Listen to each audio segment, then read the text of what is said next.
Praise the Lord. I welcome again all of you to the Bible analysis class.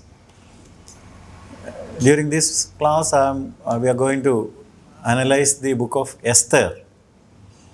In the previous classes, we have been analyzing the books of Ezra and Nehemiah.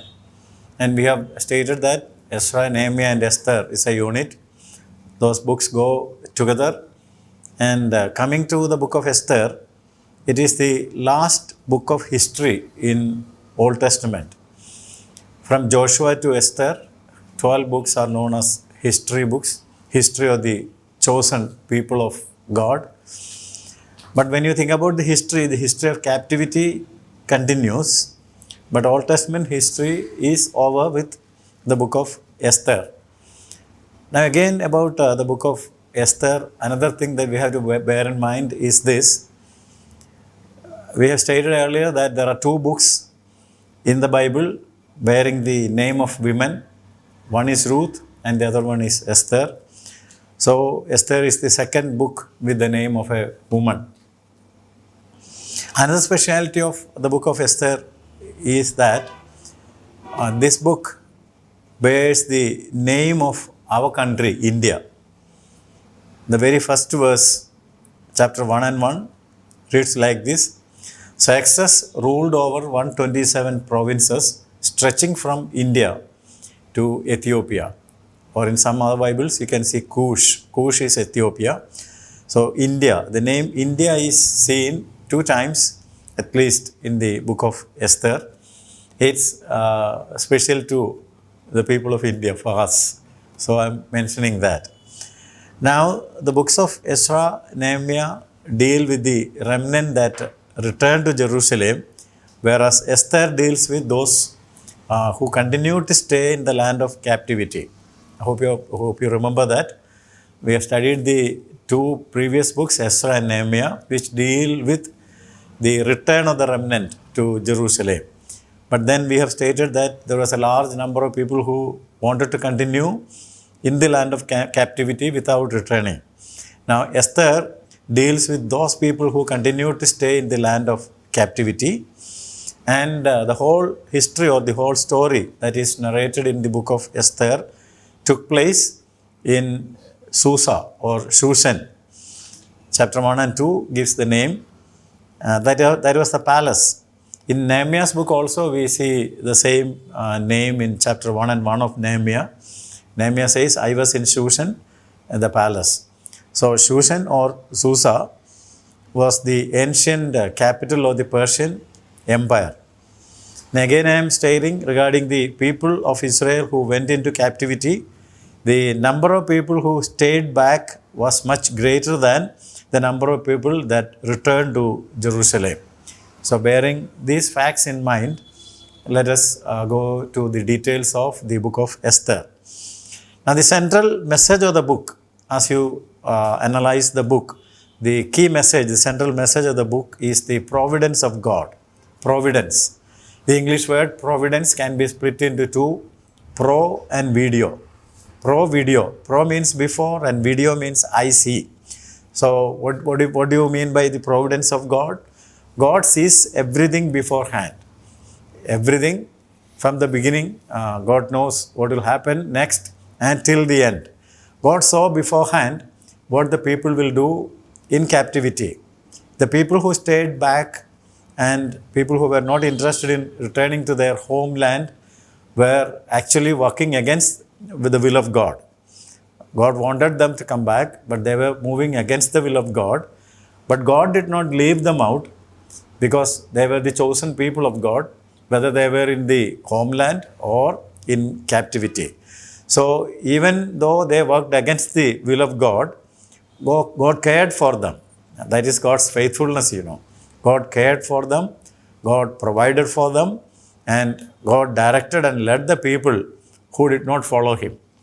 See, that is the grace and the loving kindness of God, the faithfulness of God.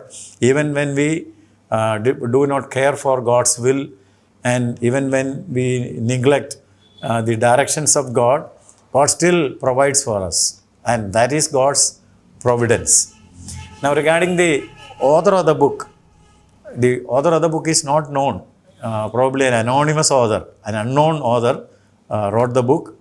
Can be either Ezra or Mordecai.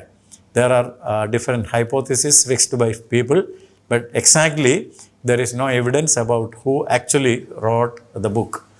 Now, another speciality of the book is that the name of God is not mentioned in this book. We don't see the name of God occurring in this book, but don't worry about that. Though the name of God is not there, His finger is there, His hand is there, His presence is there, and His providence is there. So it is seen in the book. So don't worry about seeing the name of God there. He is very much present in the book, and as we have stated, the main theme of the book itself is the providence of God. So God is in the book. And you must bear in mind that God is in control of all human history. Nothing is hidden to Him. He knows everything from the beginning to end, and He is in control of all the activities of human history. Now, let's consider the structure of the book, or how to divide the book for the convenience of study. Now, there are a total of 10 chapters which reveal the providential care of God, and the book can be divided into two parts, chapters 1 to 5 and 6 to 10. The first 5 chapters, that is 1 to 5, deal with the anti-Semitic crisis. And if you want details of the each chapters or the first 5 chapters, chapter 1 deals with King Ahasuerus and his wife Vashti. Chapter 2 deals with Esther, who became queen. And chapter 3 deals with the plan of Haman. Haman plans to kill the Jews. And chapter 4 deals with for such a time as this. Chapter 4 and 14 actually gives the total idea. Now, Mordecai tells Esther that you have come to the royal position for such a time as this, or you are the one to work for the relief and deliverance of the Jews. So, that task entrusted with Esther is the topic of chapter 4.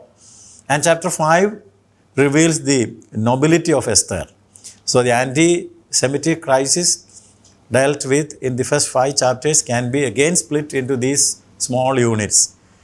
King Ahasuerus and his wife Vashti, then Esther becoming queen, Haman's plan to kill the Jews, and Esther's role in saving the Jews, and the nobility of Esther. Now, coming to the second part, that is chapter 6 to 10, we see the providential overruling of the crisis. The Jews, or the chosen people of God in captivity, faced with a major crisis, and God overruled it. So, the providential overruling of the crisis is the topic of study in the second unit, chapters 6 to 10. Now, traveling through or analyzing each chapter, chapter 6 deals with the exaltation of Mordecai. A Jew is exalted. Mordecai, a Jew in the service of the king, was exalted. Details of that we get in chapter 6. Chapter 7 is actually a woman gets her way, deals with Esther. Esther or any other person was not supposed to appear before king without king's permission. But Esther did appear before the king for a particular reason, and the king asked Esther, "What is your petition? What is your request?" And the king also said, "It will be granted, even up to the half of the kingdom." So, a woman, Esther, was able to get her way. That is chapter 7.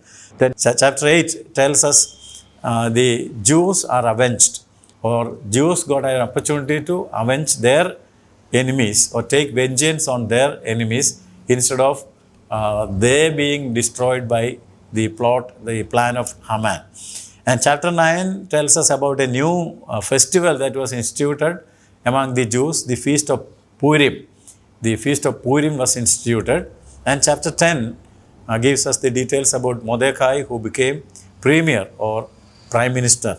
Chapter 10, 2 and 3 explains it. I'll read chapter 10 and 3. Mordecai, the Jew, was second in rank to the king Ahasuerus, preeminent among the Jews. So, in the second part, Mordecai exalted is chapter 6. Esther gets her way is chapter 8. Then Jews taking revenge is chapter 8. Chapter 9, the feast of Purim being instituted, and chapter 10, Mordecai becoming the prime minister. I hope you have followed all these small ideas of the contents of each chapters. Now to study the book, we must get acquainted with the major personalities of the book. There are 5 major characters or personalities in the book of Esther, and they are King Xerxes, Queen Vashti, then Esther, Mordecai, and Haman. These are the major 5 characters or personalities of the book, and once we analyze their role and their character one by one, we'll get to know the story and the content of the book of Esther. So let's examine each of these personalities one by one. First of all, let's take King Ahasuerus or Xerxes. Ahasuerus or Xerxes. Now, Ahasuerus or Xerxes is a real historical figure known in history as Xerxes. Xerxes is the Greek form of the Persian name Ahasuerus. So, in Persian, he was known as Ahasuerus, but in Greek, his name is Xerxes. So, either Xerxes or Ahasuerus was a real historical figure who ruled over the Persian Empire from 485 BC to 465 BC. And his empire extended from India to Ethiopia. We already stated that. His empire extended from India to Ethiopia with 127 provinces. Esther chapter 1 and 1 and 8 and 9 gives the extension of the kingdom and 127 provinces, and India was on one end and Ethiopia was on the other end. So that's about King Ahasuerus. Then the next personality is Vashti, the queen. The name Vashti means beautiful woman. She was really very beautiful. Now she was the queen of Ahasuerus, and her details or the events are described in chapter 1. The king ordered her to show her beauty to the guests of the king who were drinking, and she refused to do so. If you read chapter 1 and 12, you will get actually what happened. Now I'll read it for you, chapter 1 and 12. When the attendants delivered the king's command, Queen Vashti refused to come. Then the king became furious and he burned with anger, and the king consulted his leaders, and she was set aside through a decree. So Vashti was set aside because she did not obey the demand, the desire of King Ahasuerus. Now that's about Queen Vashti that we get in the book of Esther. Now the third personality about whom we have to know is Esther herself. Now while Ruth was a Gentile or a Moabite girl who married a Jew, Esther remains a Jewess who married a Gentile king. Ruth became the ancestor of the deliverer, Jesus Christ, while Esther saved the people of Israel so that the deliverer might come as was promised. Now, the original name of Esther was not Esther, it was Hadassah. Chapter 2 and 7 gives us this name, Hadassah. Her name was changed to Esther later, Hadassah. She was the cousin of Mordecai and was an orphan. She was adopted by Mordecai. Now all these details are available in chapter 2 and 7. I'll read it for you. Mordecai had a cousin named Hadassah, whom he had brought up because she had neither father nor mother. This girl, who was also known as Esther, was lovely in form and features. Mordecai had taken her as his own daughter when her father and mother died. So he was the father who took care of Esther or Hadassah because she was an orphan. She was adopted by Mordecai. She was very beautiful, as we have heard, and because of her beauty, she entered into the beauty contest in Shushan, the palace, to replace Vashti. And she was selected. She was made the queen. Chapter 2 and 17 gives the details of her election. 2:17. Now the king was attracted to Esther more than to any other woman, and she won his favor and approval more than any other virgin. So the king set a royal crown on her head and made her queen instead of Vashti. So the king was pleased with Esther, and she was made the queen in the place of Vashti. Now Mordecai instructed Esther not to tell that she was a Jew. That's what you have to remember about Esther. Now about the fourth personality, Mordecai. Mordecai was in the royal service of the palace. Chapter 2 and 5, chapter 2, 19 to 21, etc. explains about that. He served at the gate of the king, among the servants of the king. Chapter 3 and 2 gives you the details of his service at the gate of the king. The king knew Mordecai was a Jew. Chapter 6 and 10 tells it very clearly. 6 and 10, Mordecai the Jew who sits at the king's gate. So the king knew that the one who was sitting at the gate, Mordecai, was a Jew. He refused to bow down and worship or bow before Haman. As he was a Jew, he knew the law of God. Jews will not, bow down before anyone except their God. Because through the Mosaic law, God gave the commandment. I hope those who have analyzed the books of Exodus and Deuteronomy will remember that. Still, I am reminding you, please turn to Deuteronomy chapter 5, 7 to 10. Now it reads like this: You shall have no other God before me, and you shall not make any idols. I am the Lord your God, who brought you out of Egypt, the land of slavery. And it goes on. And Deuteronomy 5 and 9 is the key part. It says like this: You shall not bow down to idols or worship them. So a Jew who knew the commandment, the decrees given by God, will not bow down before anyone except their Lord God. So Mordecai refused to bow down before Haman, and because of this, Haman launched an anti-Jew campaign. Just because of personal issue, he launched an anti-Jew campaign, and he planned to kill all the Jewish people. And he, with very cunningness and tactics, approached the king, and the king gave permission and sent a letter to all the provinces. Chapter 3:13 contains the content of the decree that was given by the king. That decree was issued because of the tactics, because of the cunningness of Haman. And it reads like this, chapter 3:13. Dispatches were sent to all the king's provinces with the order to destroy, kill and annihilate all the Jews, young and old, women and little children, on a single day, and the day is on the 13th day of the 12th month, that is the month of Adar, and to plunder their goods. So this was the order that was obtained by Haman and sent to all the 127 provinces of the Persian Empire. Now it is at this particular juncture that Mordecai sent for help from Esther. She was to plead with the king, and she was to see that the Jews get saved because of her interference.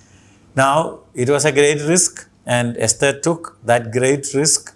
And chapter 4 and 11 tells us that she was not called by the king for the last 30 days.